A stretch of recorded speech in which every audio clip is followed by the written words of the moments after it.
დღეს სავაჭრო ცენტრ მოსკოვის მოვაჭრეებმა რამდენიმე საათით მუშაობა შეაჩერეს და გამაფრთხილებელი აქცია გამართეს. მოვაჭრეები სალარო აპარატების დადგმის გამო უკმაყოფილებას გამოთქვამენ.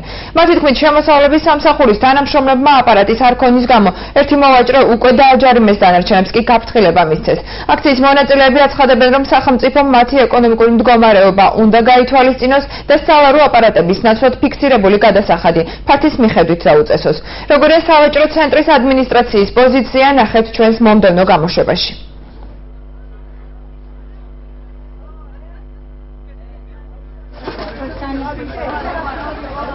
ყველა ვართ განაწყენებული ახალ მთავრობაზე, როგორ შეიძლება დაკანონდეს ფიქსირებული გადასახადი. ჩვენ ვართ უბრალო მოვაჭრე, აი მოვაჭრები, მცირე მოვაჭრეები ვართ. ჩვენ არა ვართ ინდმეწარმეები, რომელიც ძალით გაგხვდენ. ინდმეწარმეები, მე ვყიდულობ და ვყიდი რაღაც საქონელს ძალიან მცირეოდეს. მირჩევნია დამით ფიქსირებული გადასახადი დამიწესონ და გადავიხადო. მოთხოვნა ისაა, რომ სალარო აპარატები არ გვინდა რა, შეიძლება კი საჭირო, მაგრამ არ გვინდა რატო? არის დღეები, გადის კვირეები, როცა ხალხი საერთოდ ვერ ვაჭრობს, ერთ-ერთსაც კი.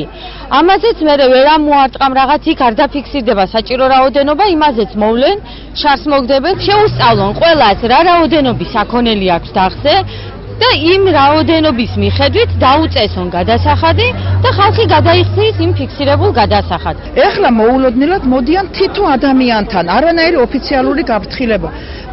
ხალხი გაარკვიონ უნდა აუცილებელი თუ და გვერდს თუ ვერაუვლით აუცილებლად შემოვიტანთ, ან დაფიქსირდება ის რომ ვისაც ძალიან პატარა დახლები აქვს, იქ გაკეთდება ფიქსირებული, მაგრამ ამას რადგანაც სავაჭრო ცენტრი არის, მე ასე ვთვლი რომ აუცილებელია რომ სისტემიდან მოვიდეს ვინც ხელმძღვანელობს ამ სისტემას და ეს აი ამ ხალხს ასე მოუყაროს თავი და აუხსნას უნდა სიტუაცია.